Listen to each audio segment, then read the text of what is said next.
பாஜக ஆளாத மாநிலங்கள் மீது மத்திய அரசு ஒரு யுத்தத்தை தொடங்கி இருக்கிறது. இந்த யுத்தம் நமது உரிமைக்கான யுத்தம். நமது உரிமையை பறிப்பதற்காக அவர்கள் செய்யும் சண்டை என முன்னாள் தமிழ்நாடு காங்கிரஸ் கமிட்டி மாநில தலைவர் KS அழகிரி திருவாரூரில் பேட்டி. திருவாரூர் அருகே கொரடாச்சேரிக்கு காங்கிரஸ் கமிட்டி முன்னாள் மாநில தலைவர் KS அழகிரி வருகை தந்து திருவாரூர் காங்கிரஸ் கமிட்டி மாவட்ட தலைவர் SMP துரைவேலன் தாயார் பானுமதி அம்மாள் மறைவையொட்டி அவரது திருவுருவ படத்திற்கு மலர் தூவி அஞ்சலி செலுத்தி குடும்பத்தினருக்கு ஆறுதல் தெரிவித்தார். இந்நிகழ்வில் திருவண்ணாமலை மாவட்ட தலைவர் செங்கம் குமார், விருத்தாசலம் சட்டமன்ற உறுப்பினர் ராதாகிருஷ்ணன், கடலூர் மாவட்ட பொருளாளர் ராஜன், சேலம் மாவட்ட பொதுச் செயலாளர் ராஜேந்திரகுமார் மற்றும் மன்னார்குடி, கூத்தாநல்லூர், திருவாரூர், கொரடாச்சேரி, நன்னிலம் காங்கிரஸ் கமிட்டி நிர்வாகிகள் உள்ளிட்டோர் கலந்து கொண்டனர். இந்நிகழ்வினை தொடர்ந்து காங்கிரஸ் கமிட்டி முன்னாள் மாநில தலைவர் KS அழகிரி செய்தியாளர்களிடம் தெரிவிக்கையில், தொடர்ச்சியாக இந்தியாவில் இருக்கிற உழைக்கிற மக்கள், விளிம்பு நிலை மக்கள், மத்தியதர மக்களுக்கு தொடர்ச்சியாக அடி கொடுத்து கொண்டே இருக்கிறார். இந்திரா காந்தி எதற்காக வங்கிகளை தேசியமயமாக்கினாரோ அதற்கு நேர் எதிரான ஒரு செயலை மோடி அரசாங்கம் செய்திருக்கிறார்கள். அது முந்தைய பணமதிப்பிழப்பு நீக்கத்தை விட, கொரோனா காலத்துடைய ஊரடங்கை விட கொடுமையானதாக இருக்கிறது. என்னவென்று சொன்னால், நம்மிடம் இருக்கிற தங்க நகையை அடகு வைக்க வேண்டும் என்றால் அந்த தங்க நகை உங்களுடையது என்பதற்கான சாட்சி என்ன என்று கேட்கிறார்கள். யார் பில்லு வச்சிருக்க முடியும்? பாரம்பரியமான நகைகள் இருக்கின்றன. தாய் போட்ட தாலி இருக்கும், சகோதரி அணிந்திருந்த வளையல் இருக்கும், பாட்டி அணிந்திருந்த பவுன் நகைகள் இருக்கும். இவைகளையெல்லாம் அடகு கடைக்கு எடுத்து செல்கிற பொழுது, வங்கிகளுக்கு எடுத்து செல்கிற பொழுது இதற்கான ஆதாரம் எங்கே என்று கேட்டால் யார் இதற்கு ஆதாரம் தர முடியும்? இந்த திட்டத்தை வகுக்கிற ரிசர்வ் வங்கி கொஞ்சமாவது யோசித்திருக்க வேண்டாமா? மக்களுடைய பொருளாதார சூழ்நிலை, குடும்ப சூழ்நிலை அவர்களுக்கு தெரிந்திருக்க வேண்டாமா? உலகம் முழுவதையும் அறிந்து வைத்திருக்கிறேன் என்று சொல்லுகிற மோடி இதை புரிந்து கொள்ள வேண்டாமா? அந்த கட்சியினுடைய அமைச்சர்கள் இதையெல்லாம் தெரிந்து வைத்திருக்க வேண்டாமா? இதற்கெல்லாம் எங்கே செல்வது? இதனால் என்ன நடக்கும் என்று சொன்னால், கிராமப்புறங்கள்ல, நகரப்புறங்கள்ல மீண்டும் கொள்ளையடிக்கிற அடகு வியாபாரிகள் தோன்றுவார்கள். அதற்கு முன்பு நிலங்களை நாம் இழந்தோம், நகைகளை நாம் இழந்தோம். யாருகிட்டன்னு சொன்னா, இது மாதிரி அடகு வைக்கிறவங்க கிட்டதான் நாம இழந்தோம், அடகு பிடிக்கிறவங்க கிட்ட. அதனாலதான் இந்திரா காந்தி என்ன செய்தார் என்றால், வங்கிகளை தேசிய உடைமையாக்கி எளிய மக்களை வங்கிகளுக்கு செல்ல வைத்தார். அது ஒரு பெரிய சோஷலிச நடவடிக்கை. கோடிக்கணக்கான மக்கள் அதனால் பலனடைந்தார்கள். எனவே இதனை உடனடியாக மோடி அரசாங்கம் அதிலிருந்து விடுதலை தர வேண்டும், அந்த சட்டத்தை திரும்ப பெற வேண்டும் என்று காங்கிரஸ் கட்சியின் சார்பாக நாங்கள் கேட்டுக்கொள்கிறோம். தமிழகத்தை பொறுத்தவரை எல்லாமே நீதிமன்றத்திற்கு சென்றுதான் பெற வேண்டியிருக்கிறது. இந்தியாவினுடைய நாடாளுமன்றமும் சட்டமன்றமும் தான் அரசமைப்பு சட்டத்தை பிரதிபலிக்கிற ஒரு அமைப்பாக இருக்கிறது. மக்கள் மன்றம், மக்கள் தேர்ந்தெடுத்த பிரதிநிதிகள் ஒரு சட்டத்தை அங்கே கொண்டு வருகிறார்கள். ஆனால் அதை நடைமுறைப்படுத்துவதற்கு ஆளுநர் தடையாக இருக்கிறார். இதை அறிந்த உச்சநீதிமன்றம் அந்த தடையை நீக்கியது. ஆளுநருக்கு அரசமைப்பு சட்டத்தில் அந்த அதிகாரம் இல்லை என்று சொன்னது. ஆளுநருக்கு இல்லாத அதிகாரத்தை அவர் நடைமுறைப்படுத்தக்கூடாது என்று உச்சநீதிமன்றம் சொன்னது.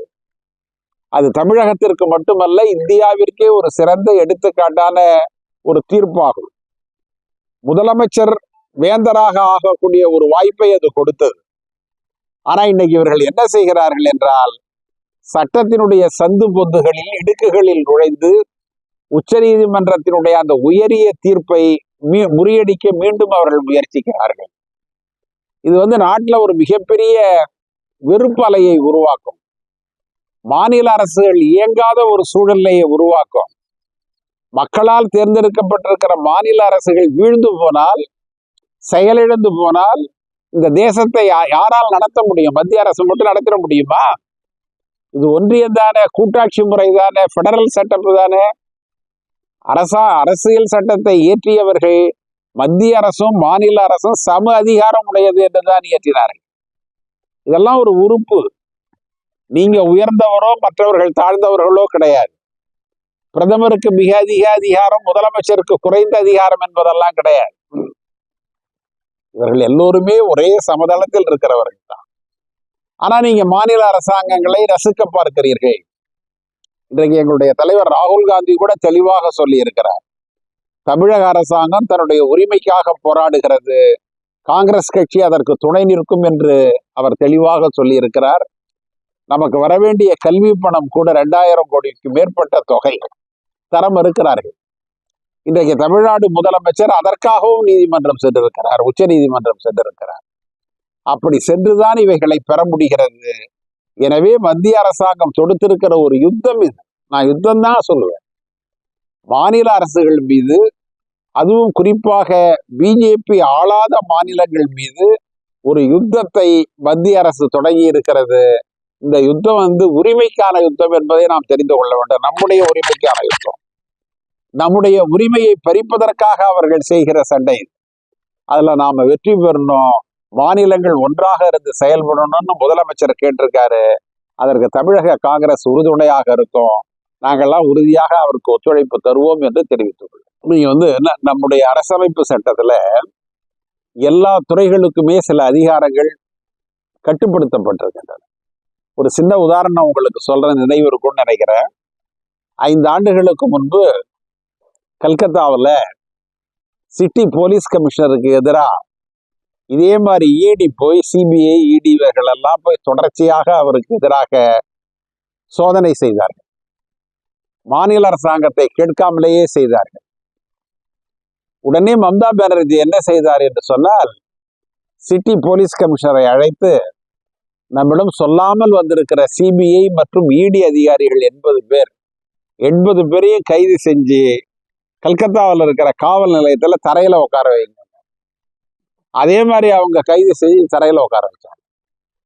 அதன் பிறகு உள்துறை அமைச்சகத்திலிருந்து ஆட்கள் வந்து ஒரு சமாதானம் நடந்து அதன் பிறகுதான் இடி வெளியிலேயே அனுப்பப்பட்டார்கள். சிபிஐயும் ஒரு மாநில அரசாங்கத்திற்கு அந்த அதிகாரம் செய்யலாம். நீங்க எதற்கெடுத்தாலும் நான் இப்ப என்ன ஆயிடுதுன்னா, ஒரு இடி சோதனை செய்தாலே நான் குற்றவாளி ஆகிவிடுவேன். அதன் பிறகு நான் குற்றமற்றவன் என்று சொல்லிக் கொள்வதற்கு ஏகப்பட்ட பணிகள் செய்ய வேண்டும். இதைத்தான் அவர்கள் செய்கிறார்கள்.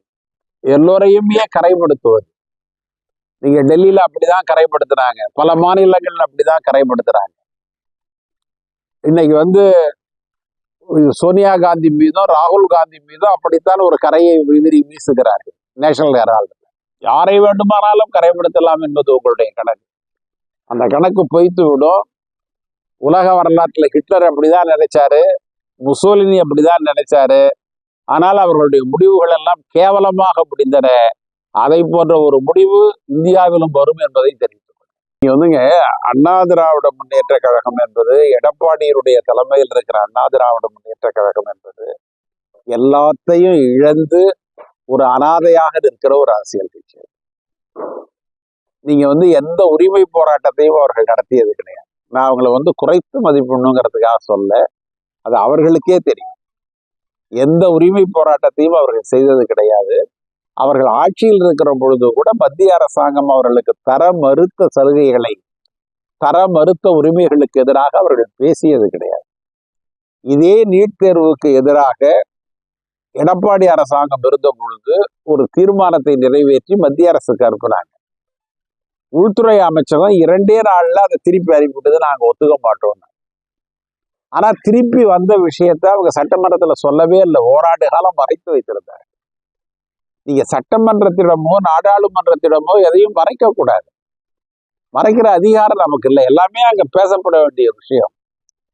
அதன் பிறகு வேறு ஒரு சோர்ஸ் மூலம் தான் இவங்க மறைச்சு வச்சிருக்காங்கன்னு தெரிஞ்சு அதை சட்டமன்றத்துல கொண்டாந்தப்ப பதில் பேச முடியாமல் திணறி நின்றவர்கள் தான் இந்த எடப்பாடியுடைய அதிமுக.